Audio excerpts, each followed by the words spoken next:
자, 편안하게.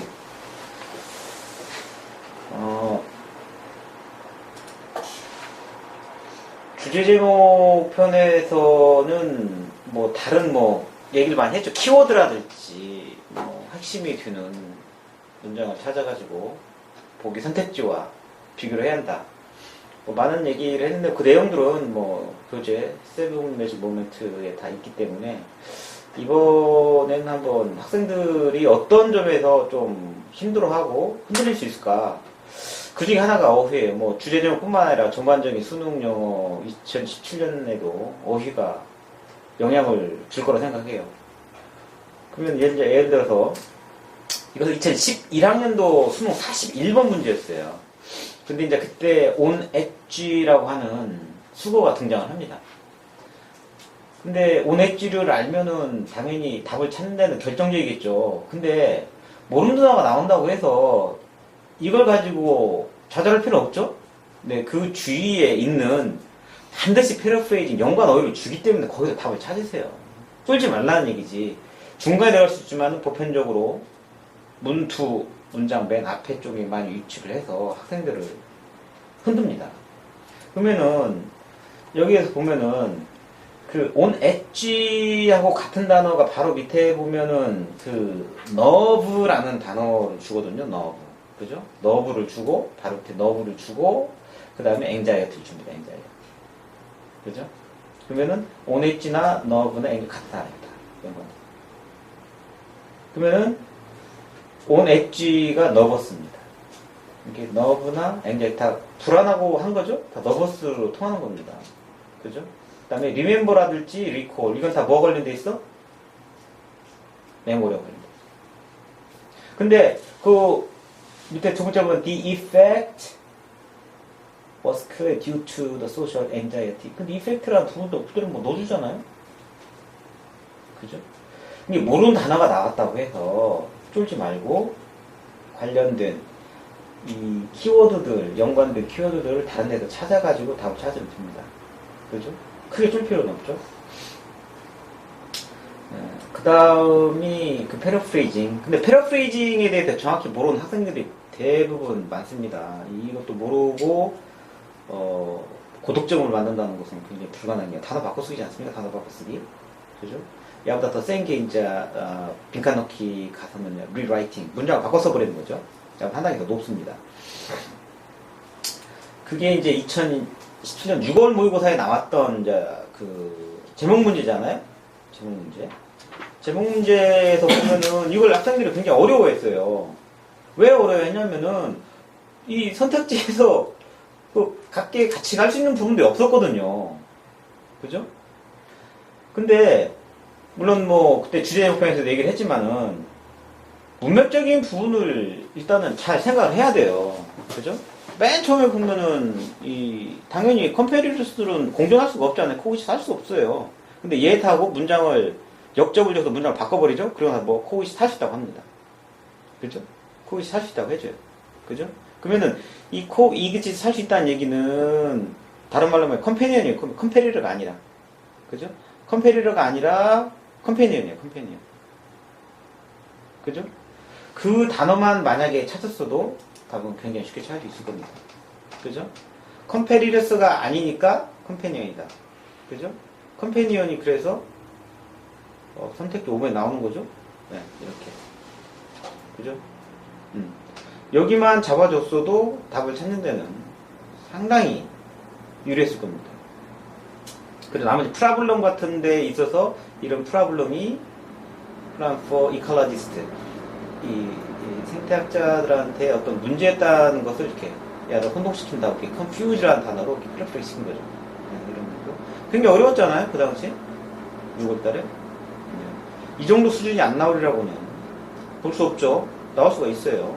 이런 부분에 대해서도 굉장히 신중을 해야 한다.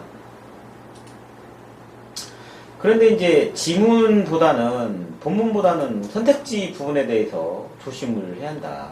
조심을 해야 한다. 이게 대표적으로 2011년도 수능 42번 같은 경우가 그죠? 42번 같은 게 뭐냐면은 키워드는 줘요. 이렇게 manipulate, moment를 주잖아요. 근데 왜 이렇게 줬는데 답을 이렇게 쉽게 갈 수 있냐 이거야. 아니죠.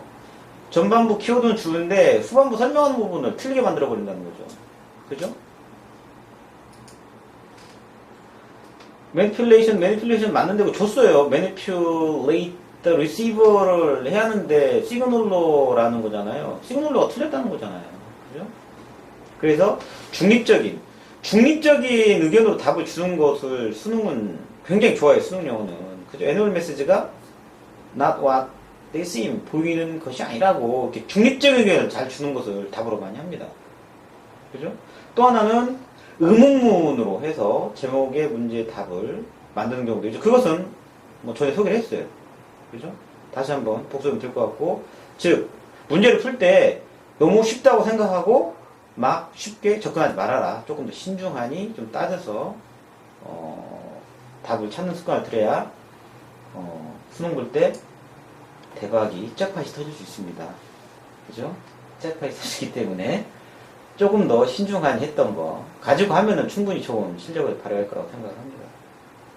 그 다음에 이제 어휘 부분에서 나타나는 것은 이제 원래는 어휘가 그 2014년 전 13년까지는 어휘가 두 문제가 나오다 보니까 유형이 두 가지였습니다. 유형이 두 가지.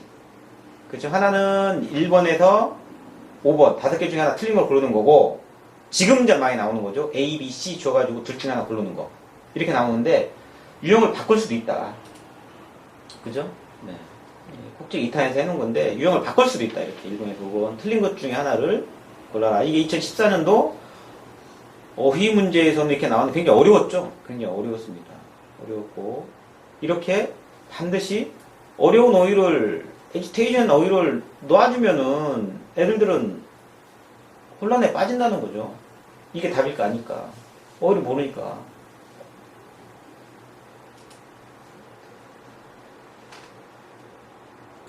나머지 부분을 정확하게 대부분 역적 논리겠죠. unsatisfactory냐, satisfactory냐 이런 부분들. 그죠? 근거를 찾고, 그죠?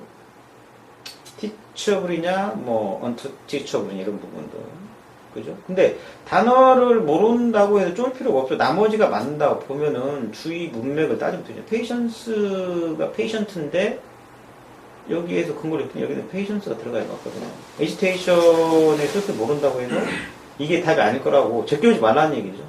네. 그런 부분들. 모르는 단어가 있다고 해서 답이 아닐 거야.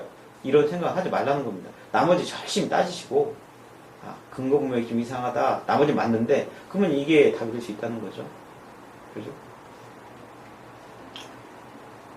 그 다음에 이제 지금 계속 나오는 유형이었죠. A, B, C, 둘 중에 하나 고르는 거. 근데 원래 A, B, C에서 나오는 그 어휘의 그 유형 형태는 이렇게 단어, 유사 어휘를 써놓고 혼론시키는 경우. 그 다음에 undermine이랑 underscore 이렇게 서로 상반된 어휘를 놓는 거죠. give, publish, affront라든지. 그죠? 원래 이렇게 두 가지 형태로 짝을 이렇게 만들어 놓습니다. 그죠? 근데 당연히 어휘 문제는 문맥 문제이다 보니까 그 전후에서 근거를 따지셔야 돼요. 그죠? 여기서 프라스페러스이기 때문에 굉장히 번역하기 때문에 당연히 그들의 포춘, 운이 아니죠? 재산 확장을 해야죠. expand는 소비하는 거니까 expenditure로 외우면 됩니다. expenditure. 그죠? 그 다음에 B번 같은 경우에는 undermine이라든지 underscore 대부분 애들이 헷갈리는 어휘들이에요. 그죠? 일부러 냈는데 그들의 부가 증가하기 때문에 예수를 부흥시켜야겠죠. 부스트하겠죠. 언더마인 약화시키다 합니다. 야 몰라도 야만 알면은 야예요. 야 반대니까. 그죠? 그 다음에 C번 같은 경우에서는 어플론트가 학생들한테는 어려울 수 있어요. 근데 어퍼 클래스 야네들이 당연히 어땠으니까 어떻게 됐겠어. 점점 더 야네들은 부유화되고, 반면에 그들의 이제 업그레이드 라이프를 계속 하고 있는 거죠. 피전트들은 difficult, 굉장히 힘들어요. 베이직 니스티, 샘플품 획득하기도. 어플론트 하다는 거죠. 풍부하다는 거죠. 애들이 공급하다는 거. 그죠? 전후 분명히 따지는, 저도 분명히 모른다 하나도 쫄지 마시고. 그죠? 유사, 어휘, 반대, 어휘. 네. 이게 가장 큰 핵심 논리입니다. 이런 주의사항 문제는 5개년 기출문제를 분석하면서 7매직 모멘트 자세히 설명을 해놨어요. 그죠? 다시 한번 꼭 시험 보기 전에 읽어보시도록 하면 좋을 것 같습니다. 그죠? 네.